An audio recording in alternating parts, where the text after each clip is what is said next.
এই বিএনপির বিক্রি হওয়া মির্জাফরগুলা, বিএনপির মির্জাফর নেতাগুলা যারা ভারতের কাছে বিক্রি হয়ে গেছে, চরিত্রহীন নেতাগুলা, এরা বেগম জিয়াকে আর তারেক রহমানকে বিদেশে পাঠিয়ে মাইনাস করে দিয়েছে। মাইনাস করে এখন তারা ভারতের নির্দেশে বাংলাদেশে ভারতের হুকুমে তারা লাফাচ্ছে দ্রুত নির্বাচনের জন্য। তা বাংলাদেশের জনগণ কখনোই মেনে নেবে না। আমরা দেখতে পাচ্ছি যে বিএনপি বাংলাদেশে সংস্কার কার্যক্রমগুলোকে প্রত্যেকটা পদে পদে তারা বাধা দিচ্ছে, প্রত্যেকটা পদে পদে। এই মুহূর্তে ডক্টর ইউনূসের এমন সিদ্ধান্ত বাংলাদেশকে একটা স্থিতিশীল পরিস্থিতি নিয়ে যেতে বিরাট ভূমিকা রাখবে। আর এতে অনেকটা হতাশ হয়েছে শতভাগ আমরা বিশ্বাস করি ছাত্রদের যে নতুন দলটি জাতীয় নাগরিক শক্তি, ইভেন আরো যারা আছেন এই জাতীয় নাগরিক শক্তিকে লাড়াচাড়া কইরা ভবিষ্যতে নিজেদের আখের গোছাইতে যাচ্ছেন তাদের জন্য। তবে এতে আমার মনে হয় বাংলাদেশের ম্যাক্সিমাম মানুষ যারা আছেন তারা খুশি হয়েছেন। আর বিএনপির তো একদম রমজান মাসে মোটামুটি অ্যাডভান্স ঈদ মোবারক টাইপের একটা অবস্থা। হাসনাতের ফেসবুক পোস্ট, তিনি তার পোস্টে বলেছেন 11 তারিখে তাকে ক্যান্টনমেন্টে নিয়ে যাওয়া হয়েছিল, রাইট? আজকে কত তারিখ? 21 তারিখ আজকে আমাদের বাংলাদেশে। এই 10 দিন হাসনাত বলেন নাই কেন? কোনো কিছু কি মানে নেগোসিয়েশন হচ্ছিল যেখানে হাসনাত যেটা চাচ্ছিল সেটা হয় নাই? মানে আমি জাস্ট যুক্তিটা বলছি আর কি। আমি হাসনাতের এটা নিয়ে এই করছেন। এরপরে দর্শক, ভয়ঙ্কর কিছু তথ্য উঠে এসেছে আমাদের হাতে। এর মধ্যে আপনারা সকলেই জানেন যে সাবেক প্রধানমন্ত্রী দেশ ছেড়ে পালিয়ে যাওয়ার পরেই বেগম খালেদা জিয়া তিনি কিন্তু মুক্তি পেয়েছেন। মুক্তি পাওয়ার পরে বিদেশে চিকিৎসার জন্য যান। তবে সেখানে বিদেশে চিকিৎসায় যাওয়ার পরে সেখান থেকে এখনো পর্যন্ত তার ফেরার কোনো নামগন্ধ নেই। এরই মধ্যে অনেকের গুঞ্জন উঠেছে যে তারেক রহমানের সব মামলা তুলে নেওয়া হলেও তিনি এখনো পর্যন্ত দেশে আসতে পারতেছেন না। কিন্তু কেন? খালেদা জিয়া এবং তারেক রহমানকে বিদেশে আটকে রেখেছেন বিএনপির নেতাকর্মীরা।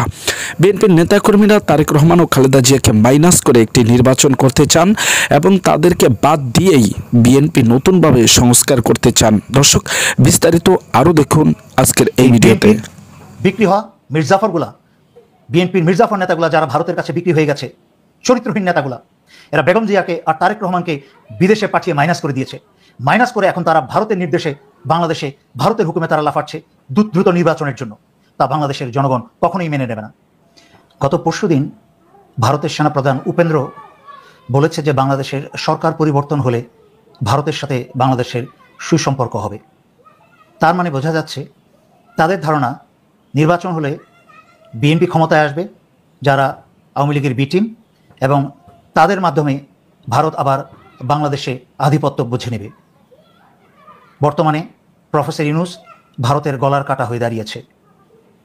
সুতরাং সমগ্র বাংলাদেশি ছাত্র জনতা ও দেশপ্রেমিক সকল বাংলাদেশি আমরা প্রফেসর ইউনূসকে সমর্থন করি এবং আমরা সংস্কার ছাড়া নির্বাচন চাই না ও হতে দিব না।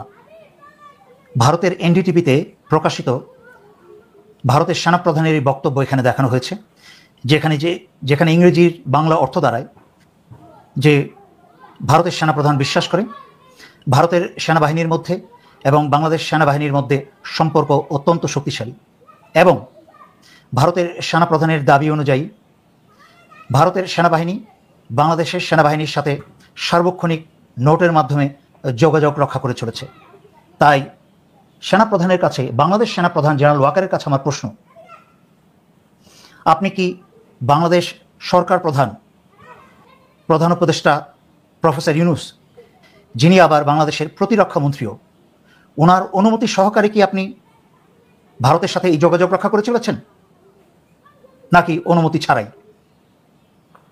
যদি অনুমতি ছাড়া ভারতের সাথে গোপনে ব্যক্তিগত স্বার্থে এবং বাংলাদেশ বিরোধী কোনো ষড়যন্ত্রে লিপ্ত থেকে যদি এই যোগাযোগ আপনি রক্ষা করে চলেন, তা সম্পূর্ণ দেশদ্রোহিতা, যার শাস্তি মৃত্যুদণ্ড। ভারত সরকার এবং ভারতের প্রতিরক্ষা মন্ত্রী কেউই প্রফেসর মোহাম্মদ ইউনূসকে চায় না।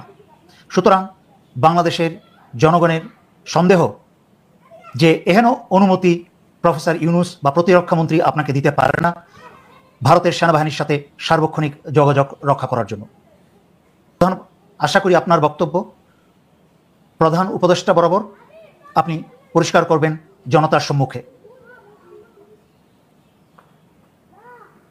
ভারতের ফরেন অ্যাফেয়ার্স মিনিস্ট্রির মুখপাত্র রণধীর জয়সওয়াল বলেছেন যে বাংলাদেশে একটা অংশগ্রহণমূলক শান্তিপূর্ণ স্থিতিশীল একটা নির্বাচন চায় এবং তার মাধ্যমে একটা গণতান্ত্রিক সরকার চায়।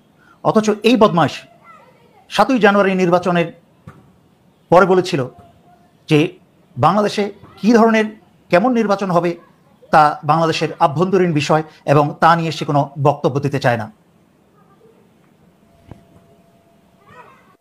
দর্শক, এতক্ষণ পর্যন্ত সাবেক একজন সেনা কর্মকর্তার বক্তব্য আপনারা শুনলেন যে কিভাবে বিএনপি থেকে খালেদা জিয়া ও তারেক রহমানকে মাইনাস করার জন্য পায়তারা করছে বিএনপি নেতাকর্মীরা, বিশেষ করে মির্জা ফখরুল ইসলাম আলমগীর সহ মির্জা আব্বাস সহ অন্যান্য নেতাকর্মীরা। এবার আপনাদেরকে আরও কিছু গুরুত্বপূর্ণ ভিডিওর তথ্য দেব এই ভিডিওতে, চলুন দেখি কি বলছেন। আমরা দেখতে পাচ্ছি যে বিএনপি বাংলাদেশে সংস্কার কার্যক্রমগুলোকে প্রত্যেকটা পদে পদে তারা বাধা দিচ্ছে, প্রত্যেকটা পদে পদে।